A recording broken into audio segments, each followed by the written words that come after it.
Through streaming, 5, 4, 3. Former something or other Colin Kaepernick has been awarded the Amnesty International Ambassador of Conscience Award for disrespecting the American flag and saying things that aren't true about the police.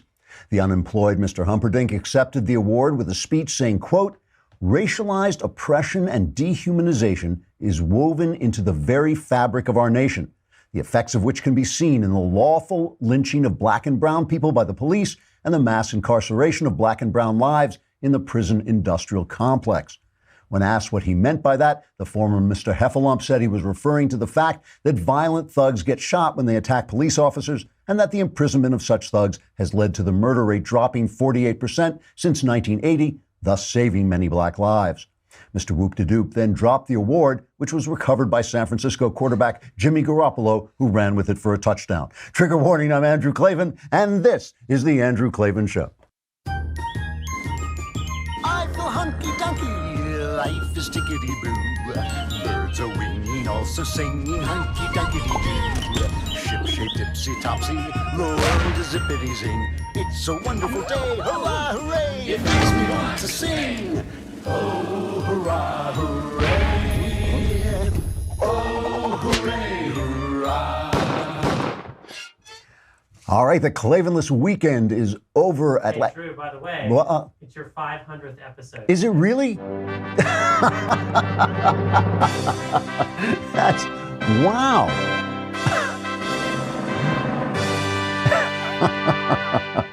It seems like only Thursday we were doing the 499th episode. I'm impressed. I had lost count, but that is impressive that we have been here this long. It almost came to an end on Friday. That's absolutely true. I was sitting at my desk. I have two desks. I have one out in a little workhouse I have outside, and I have one upstairs in a loft room. I was sitting at my desk, and the desk lamp exploded. And when I say, usually a light bulb will implode because they have no air, so they go inward and you'll hear that kind of thwack. This thing exploded. It went like bang, like a bullet. And all the glass just shot out. And there were two bulbs in it, one facing me and one facing the opposite direction. Luckily, it was the one in the opposite direction, or it surely would have taken out my eye. And my son said to me, "So what is God telling you, in this? What is this a parable for?" And I said, "Well, clearly I'm, rereading Plato's Republic. So this is telling me that the prophet, after he sees the light of the true good, has to come back to the people and re-enter the darkness. So here I am back among you in the dark." Yeah. It was quite unnerving, though. I will say that. All right, we're not allowed to sell drugs here. It's like we're a Christian, base. We have Christian funding, and we don't want to sell you drugs. So instead, we sell Texture, because Texture is the most addictive app we can possibly give you that will keep you healthy. Even so, Texture is an app that offers over 200 of the top magazines all in one place. With Texture, you get complete issues and back issues for titles like Wired, The Atlantic, The New Yorker. It's all together, ESPN, whatever. If you want something lighter, you can get People, Cosmo, Entertainment Weekly, and it delivers the best of both worlds, with newsworthy stories and relaxing entertainment anytime, anywhere. I use it. It just, the minute you start reading it, it's kind of like 4 hours of your life vanish, because magazines are really entertaining. It's where a lot of the good journalism gets done. That's where you find quality journalism, beautiful photos, in-depth interviews, and perspectives that show you all sides of the story. You can search it. You can find whatever you're looking for. Texture is usually $9.99 a month, but they're giving my listeners a free trial. To start your 7-day free trial, go to texture.com/Klavan. And I know what you're saying. How do you spell Texture? It's Klavan, or maybe that's Klavan. I'm not sure. It's texture.com/Klavan, and you can start reading the latest issues of your favorite magazines today. Texture.com/Klavan, a free 7-day trial. All right. So, listening to that Colin Kaepernick thing, what I was thinking is catchphrases make us stupid. you use these catchphrases, like mass incarceration and, the prison industrial complex, and they sound important, but they actually make us dumb.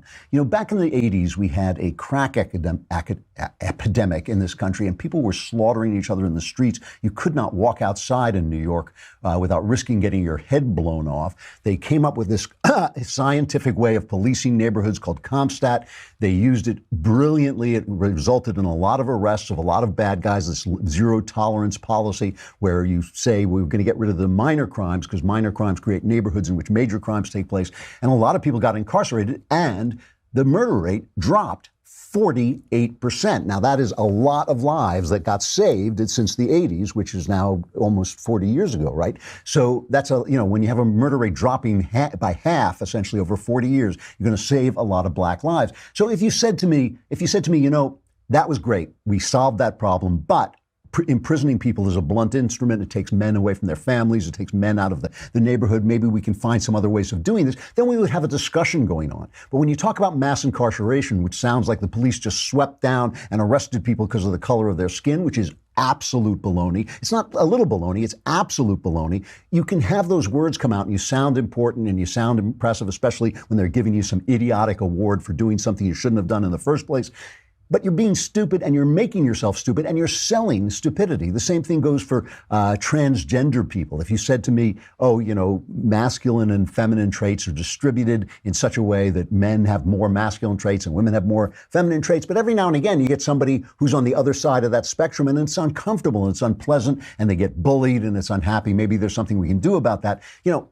I think that's a conversation that anybody would be willing to have, any person of goodwill would be willing to have. But when you come along and you say, well, some women have penises, then the first thing you think is, no, absolutely no, zero number of women have penises. That is the definition of not being a woman. And so, you can't have a conversation. If you say to me, some Chicago pol who happened to get himself installed in the White House can tell me in, Nashville who goes into the men's bathroom in my elementary school, then I say, no, I'm not going to have that conversation with you. It's the way language makes you stupid. So I was watching, this weekend, the president had a really good weekend. And I was watching the thing as information starts coming out about what really happened during this Russian collusion investigation. I started to think, the deep state is another one of these catchphrases that can make you stupid, because you think of the deep state, you think of Alex Jones with his crazy conspiracy theories, you think of like Pizzagate, this nonsense that people come up with. And what I always think of when I hear deep state is there's always a scene in every spy movie where two guys in ties meet on a bench on the Washington Mall. I don't even know if there are benches in the Washington Mall, but they install them just for these conversations, and they kind of talk in coded language, and the next scene, somebody's trying to commit an assassination. Our government is committing assassinations. And so that's not the deep state. The deep state is people. The deep state is people with positions of power who misuse that power, or who use it in such a way, who become so puffed up with themselves that they start to think that their decisions about who should be in office should trump, as it were, the will of the people. And I think that is something that happened. When I look at the people who are most attacking Donald Trump for his personality, and we've talked about his personality here a million times, I won't go into it again, but the people who are really saying things like he's morally unfit to be president, or this guy it's a kakistocracy, a government of evil. Guys like former CIA Director James Brennan and former National Intelligence Director James Clapper and James Comey of the FBI. And you notice they're all named James. I think that's a tell to a conspiracy right there. All those guys were the ones who were most deeply involved in creating this impression that the Russians somehow had something to do with the outcome of the election, which really turns out not to have been true. If you put all the people who have been indicted for this together, I don't think you're talking about a single vote that got changed. Now, let's just flash back for a moment to Hillary Clinton. Remember when Trump said he wasn't sure, he would wait and see whether he would accept the results of the election? And remember the horror, the absolute horror that went through the mainstream media about, oh my God, he is undermining our very trust in our, electoral system. And remember Hillary Clinton, Lester Holt asked the question of Hillary Clinton, and here was her pompous, self-righteous reply. Are you willing to accept the outcome as the will of the voters. Secretary Clinton? Well, I support our democracy. And sometimes you win, sometimes you lose. But I certainly will support the outcome of this election. And I know Donald's trying very hard to plant doubts about it, but I hope the people out there understand this election's really up to you. It's not about us so much as it is about you and your families and the kind of country and future you want. So I sure hope you will get out and vote as though your future depended on it, because I think it does. So now, of course, forget we cancel that. We're going to cancel the trust in our electoral system and completely make up this thing, which now really does seem like it was guys like Clapper and Brennan and Comey covering up the fact that they did stuff they shouldn't have done during the election and after the election when they were trying to delegitimize Trump. You know, Devin Nunes, who knows what the hell the guy's name is, but the guy who was on the chairman of the House Intelligence Committee, Devin Nunes, we'll just call him from now. He came out and he said this. He said, we've now seen how this thing got started, and there was nothing that got it started. In other words, it was just sort of started out of thin air. This is cut number 2. Now, this is really important to us because a counterintelligence investigation uses the tools of our intelligence services that are not supposed to be used on American citizens. We've long wanted to know, well, what intelligence did you have that actually led to this investigation? What we found now, after the investigators have reviewed it, is that, in fact, there was no intelligence. Now, to hear that there's no intelligence in our government is not going to strike anybody as a surprise, but there was no intelligence to launch an investigation into an American presidential campaign. So, right, they were essentially tapping the Trump campaign with no intelligence to back them up. That's what Devin Nunes is saying here, and that's an amazing thing. So who knows about that? Well, one guy who knows about it is Andrew McCabe, and Andrew McCabe, the Inspector General, has just referred Andrew McCabe to possible criminal prosecution for his dishonesty about the leaks that he gave to the Wall Street Journal. So you start to think, well, is McCabe going to start to talk about this? This is something that could really be happening. And then finally, after a year of trying to get these memos, the James Comey memos. Remember, James Comey, he never did this with Barack Obama, but when Trump took office, he started to take notes about his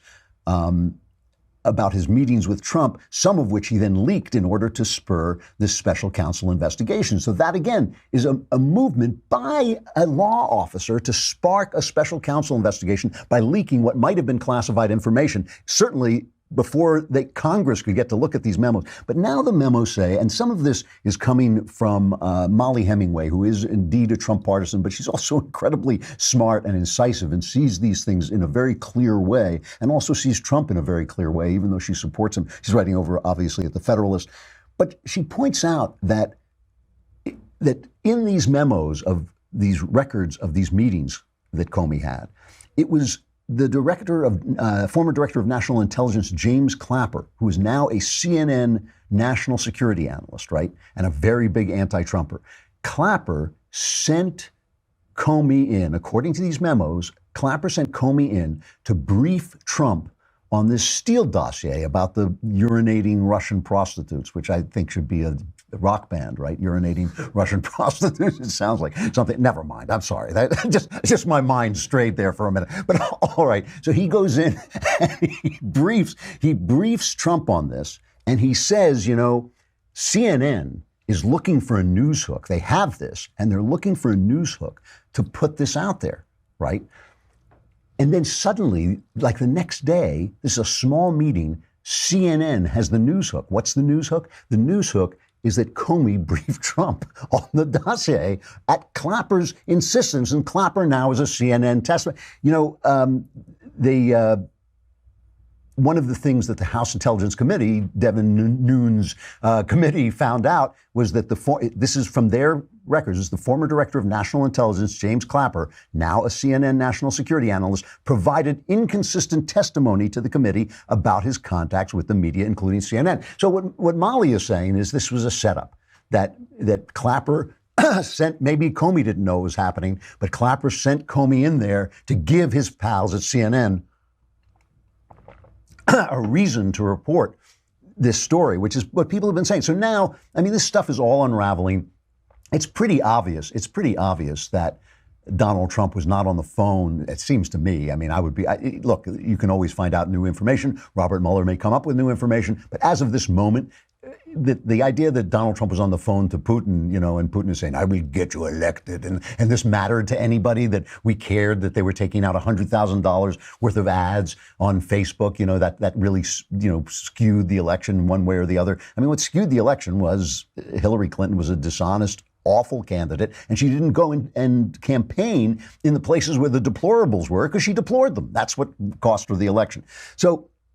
So now, to keep this narrative alive as it's slipping away, the DNC is now suing, right? It is suing, here they're suing the Trump campaign, Russia, WikiLeaks founder Julian Assange and others, alleging a wide-reaching conspiracy intended to interfere with the 2016 presidential campaign. And Trump tweeted out, he said, this is funny. The Democrats have sued the Republicans for winning, which is essentially right. They're suing, saying this whole campaign was a fraud. They never would have lost if it hadn't been for all these people together. Here is Tom Perez of the DNC telling why they filed this suit. Number one, in order to file a civil suit, you got to make sure you're filing it within the applicable statute of limitations. I don't know when Director Mueller's investigation is going to end, so we need to file now to protect our rights. Number two, we've done our job. We've done our homework. Over the course of the last year, we have seen story after story, brick after brick in the conspiracy between the Russians and the Trump campaign to affect the outcome of the election. I did my homework. We have a strong case. That's why we brought it. Are you number concerned three, at all? George, we have to deter misconduct. We've got elections coming up in November. It's hard to win elections when you have interference in elections, and they've done it with impunity, and I'm concerned that it's going to happen again. So that's why we did it now. Yeah, I'm buying that. Nah, I'm not buying it. I have to say, if you just compare these two quotes and see which one is more believable, I'm going with the quote from Devin Nunes or Nunes or Nunez. What is the man? How the hell do you pronounce? Devin Nunes had this response. My first thought is that it's this some kind of joke. This must be a joke. I mean, we know who colluded with Russians. They don't want to admit that they colluded with Russians, but they hired they hired a law firm that hired Fusion GPS, that hired a British spy that went and colluded with Russians. So I don't understand why they just didn't open up a lawsuit against themselves. They should name themselves and sue themselves so that they can get to the bottom of what do they have on their servers. Why didn't they give those servers to the FBI? This is nothing more, nothing less than a continuation of fundraising off of this scandal. This is made to play to the far left in this country so that the far left will continue to write checks because they don't believe that President Trump won the election fair and square. Yeah. Because the media, most of the media in this country has continued this narrative that there was collusion, there was obstruction, that Trump was somehow involved with Putin and Putin helped to steal this election. We've now looked at all this. None of that is true, but the Democrats need a way to keep their base motivated to turn out in November, and they need a way to continue to raise money. And they're raising millions and millions and millions of dollars to target Republicans over this Russia fiasco. When I say the deep state is people, what I mean is it doesn't mean that, that Clapper and Comey met on a bench in the mall and said, what we're going to do, we're going to send you in and we're going to get this dossier out to this and I'll leak it to CNN. It just means that people start to think that they're more important than the system. They start to think that their morality rises above the Constitution. They start to think that their vision of where the country should go is more important than the people's vision. They start to look at voting as an inconvenience. They start to look at you as a deplorable inconvenience. That's all that means. That's all it means. And the press and Nunez or Nanas or Nunu is right about this, that the press is complicit because the press is part of the status quo. The press is always going to be essentially in favor of the left-wing status quo. They think that is the way things should be, and that if the government, if you got 8 years of Obama in power, they do not want to see that change, and they were so sure it wasn't going to change. And they're now discussing, what do we do? What do we do? The New York Times, has a piece by the Fusion people, the guys who did the Steele dossier, right? Glenn Simpson and Peter Fritsch, and they have a piece saying, okay, put aside Russian collusion for a moment.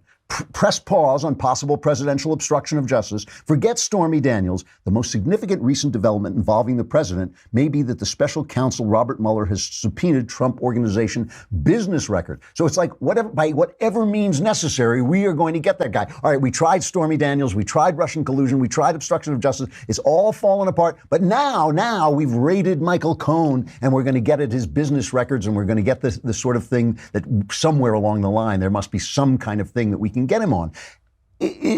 That is the deep state. That is the deep state at work. When you have an elected president and they're going through every single thing he ever did, trying to find something that they can undermine him with. That is a deep state, essentially. And the press themselves, as you watch them, they're starting to discuss, because Trump really did have a good weekend. I mean, the North Koreans said we're going to stop testing nuclear weapons and we're going to close one of our nuclear sites. Now, look, do I think that is some great concession, or are they, basically trying to draw Trump into something as they did with Clinton? Who knows? I mean, it's not like we're going to suddenly start to trust Kim Jong-un, but it was good news for Trump, and it made him look good. And they, Chuck Todd was saying like, well, he's given them too much. What did he give him? Well, he agreed to meet him. That's not really giving him that much. It's like, so it's like they're feeling bad. But listen, I want you to listen to the press now discussing what they did wrong, how they could have covered the elections so that Hillary would have won. Was it their fault? Not whether they should hire some Republicans, not whether they should hire some have some Trump supporters on their editorial desks, but how can we be more biased so that this doesn't happen again? They had this woman, Amy Chozick from the New York Times, has got a book coming out. It's called Chasing Hillary. And first of all, it talks about the fact that all of the males in Hillary Clinton's entourage were grabbing the women and saying these sexist things. And nobody said a word about that. Nobody said Hillary Clinton's, campaign is rife with people grabbing women's crotches, because you can get away with it when you work for Hillary. The women will let you do that, when you work for Hillary. They'll let you grab them. But she never told this. But now she talks about the fact that how hard she tried to get a sympathetic piece about Hillary Clinton into the New York Times, and she got wrong-footed by Comey announcing that he was reopening the investigation. And listen to the kind of blindness with which she talks about this. It was very difficult during that campaign to get any other stories to break through. And in fairness, we covered all of her policies. I tried to write very kind of sympathetic biographical features. The perfect example is I wrote this sympathetic biographical feature about her moving to Arkansas and this feminist mentor of hers trying to talk her out of it. I spent a year on the story. The campaign didn't want it. It was a great story for her. It posted 3 hours before Comey sent his letter to Congress. It didn't even make the paper. It was just impossible to get anything to break through. Right, but the question there is, are you writing to make something break through, or are you writing what you think the news is? And that is a question that I think we all have to ask going into the next election. And I think that's a big... She's a Democrat operative, but she was just saying, why are you writing stories to break through? Why aren't you just covering the news? And Chozick, it looks like the question came out of left field. And then George Stephanopoulos essentially says, we made everybody look the same. Now, remember, this is a Hillary Clinton operative. This is a Clinton campaigner. Everybody's picking on Sean Hannity because he talked to Michael Cohen about real estate from time to time. But this is a Clintonista reporting the news. And what he says is, this whole thing about being fair, we got to stop that stuff. It allowed Trump to get elected. Listen to this. You look back and say, listen, there were things done wrong with emails. There's no question about that. But there's something structurally in the media where we have to equalize everything. If you point out a wrongdoing on one side, you have to point out a wrongdoing on the other, and they automatically become equivalent, and that isn't always fair. Well, and I think the problem, though, might have been not enough equalization. I don't think it's a problem of how much we covered or how much the press covered the emails. How much investigative work was there done on Donald Trump, particularly during the primary? Not enough. He was portrayed more as a phenomenon, the excitement, the attacks, the latest, outrageous thing he said or whatever. There wasn't much investigative reporting going, frankly, until it was too late. That it was too late. This is the self-delusion. I mean, everybody. Look, we're all biased. We're all self-deluded. But this is incredible self-delusion. The idea that they think that they were nicer to Hillary Clinton than they were to Trump. And yeah, Trump was a story. Trump had a way of playing the press and getting lots of free press. As he himself would say constantly. He made their ratings go up. But the idea that they were somehow nicer to Donald Trump than they were to Hillary Clinton, that the idea that they shouldn't have covered the news about Hillary Clinton. I mean, let's put it this way. when Hillary Clinton, when they interviewed Hillary Clinton's a lawyer working with Hillary Clinton, they asked her when she would like to drop by. They asked her, how, would you like to drop by? Would you like to declare that you're Hillary Clinton's lawyer so that you can't violate principle? They didn't raid her house at 3 a.m. like they did with Michael Cohen. And so, the idea that somehow, when I say the deep state is people, what I just mean is it's this kind of delusion. It's this kind of self-ignorance. It's this kind of bias that leads to what has really been over a year of a fake story that has helped, as Devin Nunes says, it has helped the Democrats with their base, and the press has helped them out. And that's the deep state. The deep state is just people who are ignorant and who do not see themselves putting themselves above the process, doing exactly what Hillary Clinton said was a horrific thing to do, to basically not accept the electoral process as it played out. All right, we have somebody named Michael Knowles. He's going to come on and talk about something called Coachella. Now, I'm going to be absolutely honest with you. Until today, I thought Coachella was the name of the fairy godmother who turned Cinderella's pumpkin into a coach. I thought it was Coachella. That was what that is. But Knowles is going to explain it all to us. We have to say goodbye to Facebook and YouTube. Come on over to thedailywire.com and subscribe. Then you can watch the entire thing right there. You send us $10 a month. I pocket the $10. I can afford a couple of drinks instead of, I wouldn't dress like this anymore. Come on. It's nothing. Pay up. All right, we got Michael Knowles coming right up.